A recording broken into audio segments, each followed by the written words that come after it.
Perdana Menteri Datuk Seri Anwar, adakah dia cuba berjumpa dengan Tan Sri? Ya, ada orang hubungi saya. Berapa orang ajak Kadi nak berjumpa dengan tawaran-tawaran supaya PAS menyertai kerajaan. Really? Real offer or not? This made headlines this week, following which Prime Minister Anwar Ibrahim and his deputy Ahmad Zahid Hamidi scrambled to issue denials. Anwar said the collaboration was neither raised nor discussed by the top leaders of the unity government, and Zahid simply told Hadi to stop daydreaming. This raised many questions.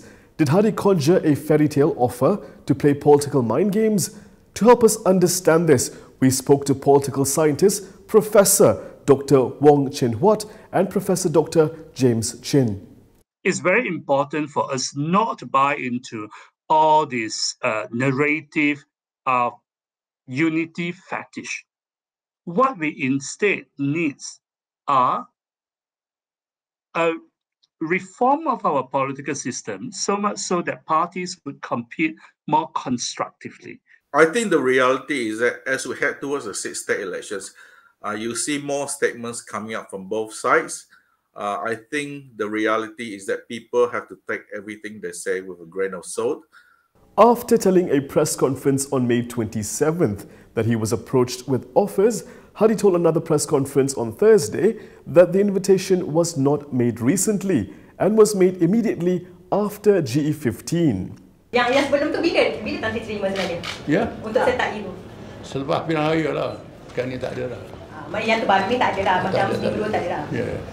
This raises more questions. Did the 75-year-old mishear the reporter's question, or was Hadi just being a politician?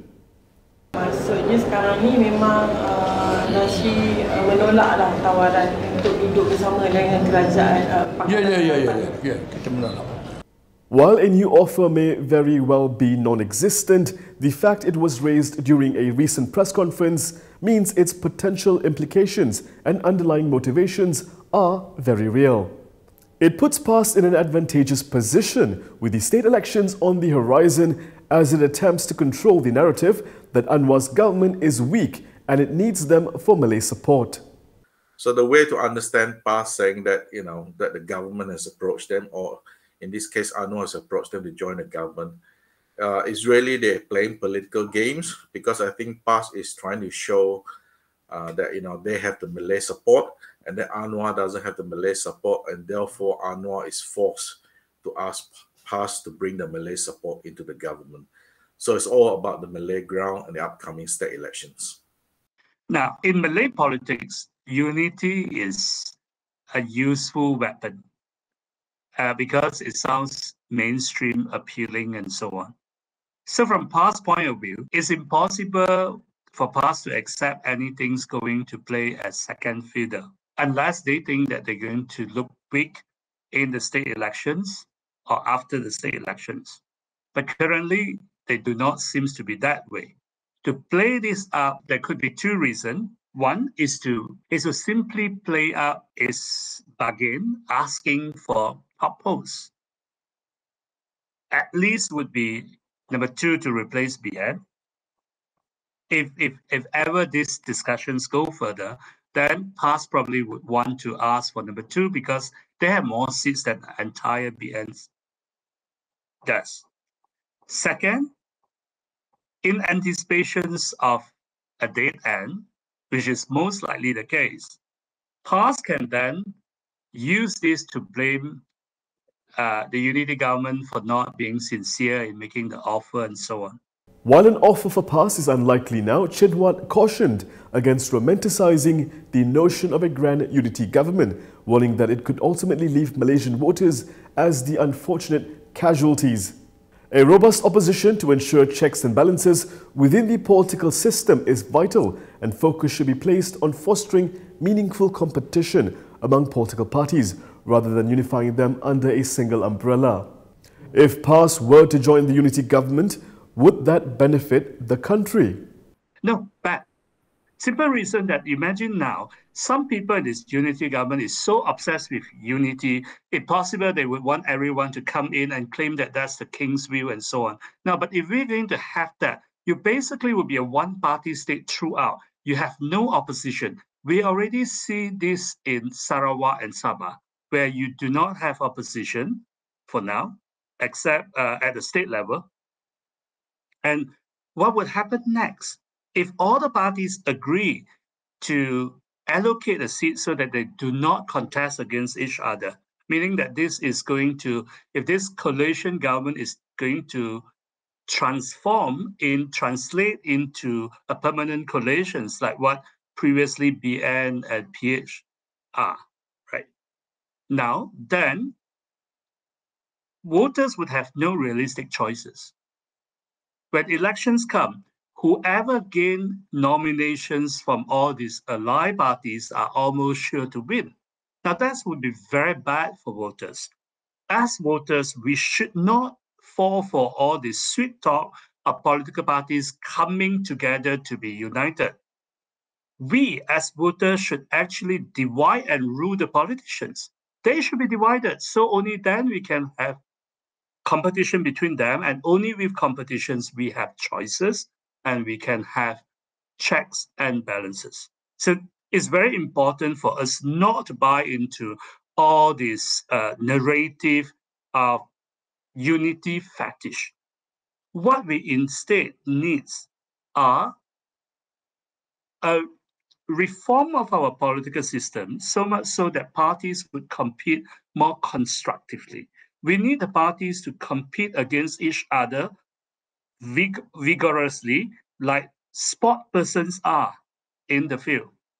And then, after the competition is over, after the election is over, get down and work together as friends. That's what we need. Hadi's most recent statement strengthens the theory that despite there being no real offer, the act of rejecting it may give PAS the impression of being a dominant political force. So I think what is also very clear is that the game is not settled yet.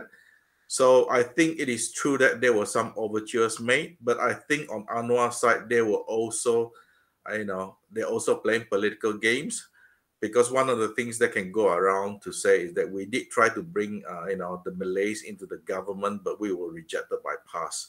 So I think both sides are playing political games. I don't think we should take these political games too seriously.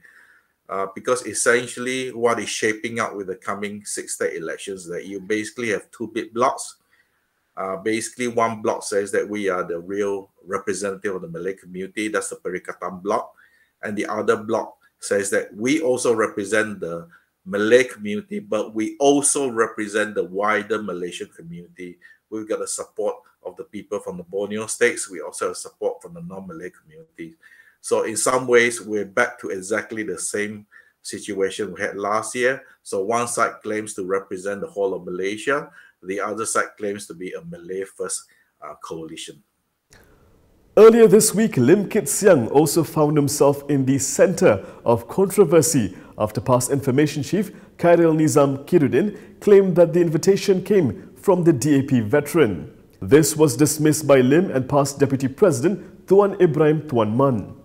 Lim said he made an unofficial personal proposal which came with conditions urging Hadi to cease hostilities towards Anwar and for Hadi to show honesty. Meanwhile, Tuan Ibrahim said it was not Lim who met with the PAS leadership recently without revealing who they had met.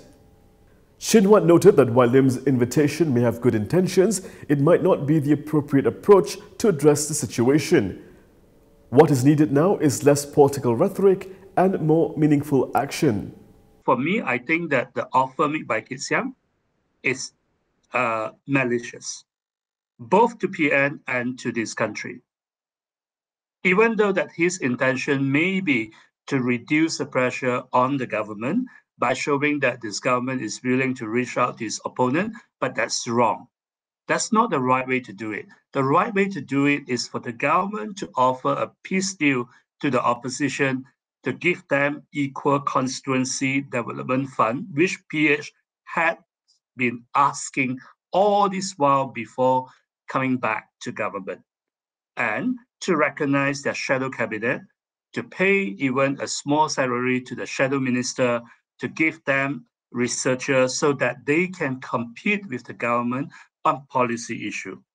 we need that kind of deal with the opposition in exchange for the opposition to respect this government and maybe to sign on a fixed-term parliament bill so that this government would continue its term up to 18 December 2027, and the opposition can do its best to win power in February 2028 or so. However, mentioning past and political reform in the same sentence may be a tall order, even for charismatic Anwar. I don't think you can expect any reforms in the Anwar government, at least until this issue is settled. Really, the issue is political stability and whether Anwar can command support or significant support from the Malay community. If Pakatan does very well in this upcoming state election, then when things are a bit more settled, then I'm sure he'll bring in reforms. But reforms in the Malaysian system is extremely, extremely difficult, especially now that in Parliament, the biggest bloc is PAS. For whatever reason, PAS really do not want to be seen to be cooperating with the government. And also, more importantly, PAS, if you look at its track record, it really doesn't want to do any real reforms in Malaysia. PAS is all about cementing Malay Muslim support under PAS and also making Malaysia a much more conservative society. James Chin also noted that the coming state elections will determine the course of the Anwar government. If PAS wins big, reforms and political stability will be in Anwar's rear-view mirror. I can tell you that if PAS does very, very well and cement its position as the #1 party at the state level again, then this will bring a lot of political instability to the Anwar government for a whole host of reasons. But basically, the game now is being played between the 6 states, and that we have to see what the results will be. I think everybody will look very, very carefully at the voting pattern among the rural Malay voters. They are really the key to whether Anwar Ibrahim can survive in the long term until the next general election.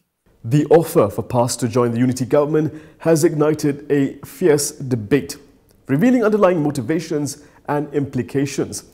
While its existence is questionable, the mere mention positions PAS strategically for the upcoming state elections. Glorifying a grand unity government is cautioned against, emphasizing the need for a robust opposition and meaningful political competition.